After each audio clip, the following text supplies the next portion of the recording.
Kita ke informasi lain, pemirsa. Polisi periksa 20 orang saksi dalam kematian mahasiswa Universitas Udayana, Timothy Anugrah Saputra. Ya, namun polisi menyebut sempat kesulitan ungkap kematian korban karena telepon genggam korban dipegang oleh ibunya. Kerja setiap hari membuat hati murung. Namaku Timothy, asalku dari Bandung. Senang berkenalan teman-teman. Polisi terus menyelidiki penyebab kematian mahasiswa Universitas Udayana Timothy Anugrah Saputra yang jatuh dari lantai 4 gedung FISIP. Terbaru, polisi telah periksa 20 orang saksi, termasuk seorang saksi teman dekat korban. Kabid Humas Polda Bali, Kombes Pol Arya Sandi, mengatakan petugas sempat kesulitan untuk memeriksa handphone korban karena dipegang ibunya.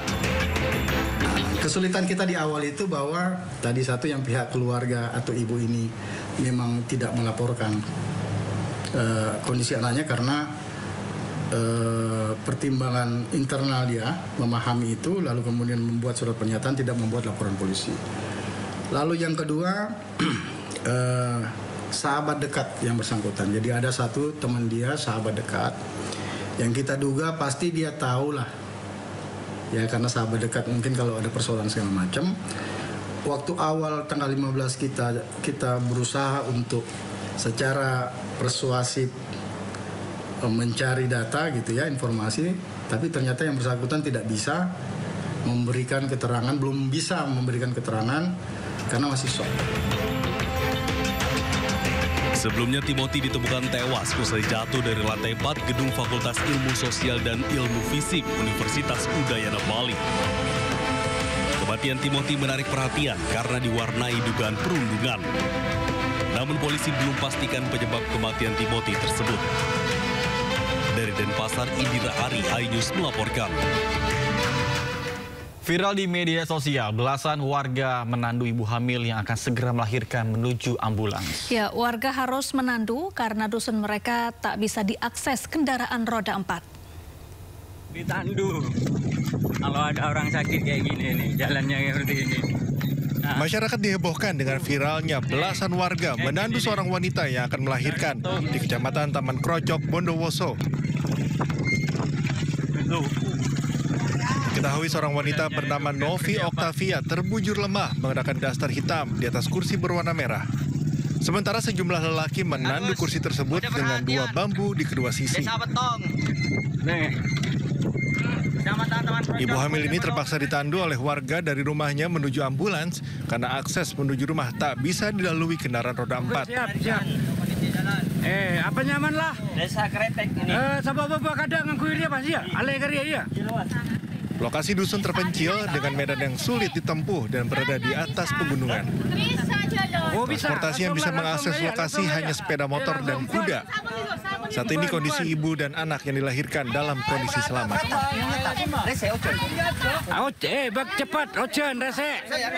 Dari Bondowoso, Rizky Amiro Ahmad, iNews melaporkan.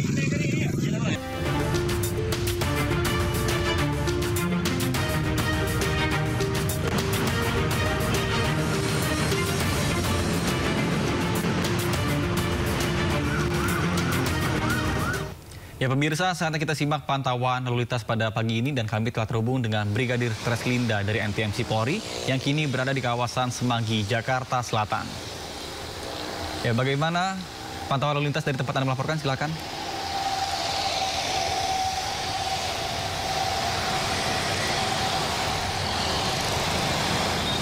Ya baik, terima kasih Nata Arman dan juga rekan saya Syafati Surya di studio. Pemirsa, selamat pagi untuk arus lalu lintas pada aktivitas pagi hari di kawasan Semanggi ini nampak dalam keadaan ramai lancar. Yang Anda saksikan adalah kendaraan dari arah Cawang dan juga Kuningan yang akan mengarah ke arah Selipi maupun berbelok arah ke Senayan dalam keadaan ramai dan lancar.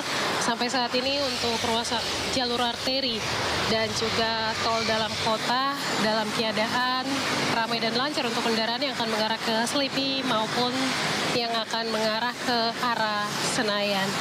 Namun untuk kendaraan yang akan mengarah ke Sudirman Tamrin pada pagi hari ini mengalami perlambatan kecepatan kendaraan. Tentunya kami harapkan Anda tetap menjaga batas kecepatan dan juga jaga jarak aman kendaraan Anda.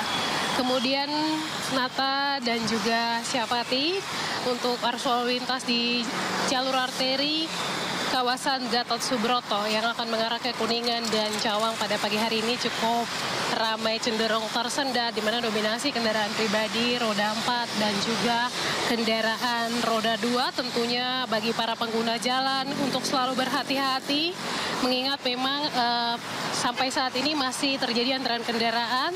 Tentunya mengutamakan keselamatan di jalan serta menghargai antar sesama pengguna jalan. Hal ini menghindari terjadinya benturan pada keadaan kepadatan kendaraan yang terjadi. Kami juga menginformasikan kepada para pengguna jalan tentunya selama anggota kami akan berada di lapangan pada pelaksanaan kembalinya tamu negara asing. Tentunya kami juga mengharapkan pada saat melintas nantinya untuk dapat diberi prioritas jalan. Kemudian tidak ada rekayasa lalu lintas, namun tentunya akan terjadi perlambatan. Untuk itu kami harapkan Anda mengikuti arahan dan petunjuk petugas kami yang berada di lapangan. Kemudian penutupan hanya dilakukan saat rangkaian kebesaran melintas di persimpangan ataupun pertemuan jalur. Untuk itu tentunya Anda bersabar saat rombongan tamu negara asing melintasi persimpangan maupun jalur-jalur yang dilintasi hingga perjalanan kembali ke Bandara Soekarno-Hatta dapat berjalan dengan lancar. Tentunya besar harapan kami Anda dapat mengikuti arahan dan petunjuk petugas kami yang berada di lapangan. Kemudian kami juga menginformasikan data SMS Korlantas Polri dalam kurun waktu 1x24 jam terjadi 213 kasus laka lantas dengan korban meninggal dunia 12 orang, korban luka berat 13 orang, korban luka ringan sebanyak 153 orang. Dari data tersebut 72% terjadi pada waktu siang hari, yaitu pada pukul 6 hingga pukul 18.00. Tentunya bagi Anda yang berkendara di jalan agar dapat mengutamakan keselamatan di jalan sebagai kebutuhan. Bagi Anda yang akan mengupdate informasi-informasi seputar arus lalu lintas terkini, kami siap melayani di 1500669 ataupun melalui SMS Center di 9119. Nata, Arman, dan Syafati, kembali ke Anda. Ya, terima kasih Brigadir Treslinda atas laporannya langsung dari kawasan Semanggi, Jakarta Selatan. Selamat bertugas kembali dan salam presisi.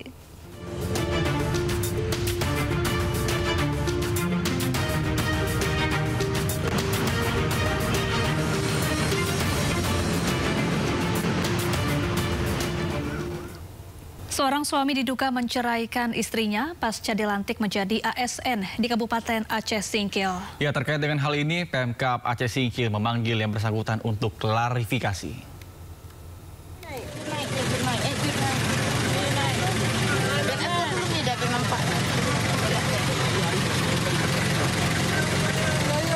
Video seorang perempuan menangis dan membawa dua anaknya menaiki minibus yang diduga hendak pulang ke rumah orang tuanya di Aceh Singkil viral di media sosial. Dalam postingannya, wanita itu mengaku diceraikan setelah sang suami dinyatakan lulus pegawai pemerintah dengan perjanjian kerja di lingkup Pemkab Aceh Singkil.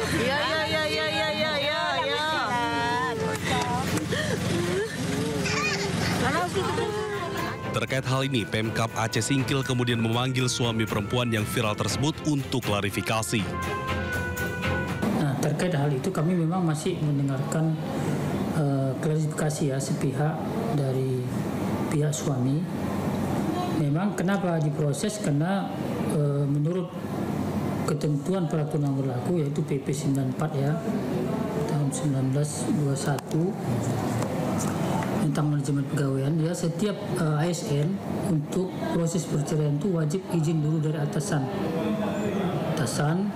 secara tertulis, kemudian nanti atasan itu bisa langsung mengajukan kepada BKSDM sebelum bercerai. Dan kalaupun dia misalnya tidak melakukan itu, nanti pasti pihak Mahkamah Syariah akan mengembalikan kepada instansi yang terkait. Pemkab Singkil juga menjelaskan ke depan pihaknya akan panggil kedua belah pihak untuk dimintai keterangan. Dari Aceh Singkil, Suparman Munte, iNews melaporkan.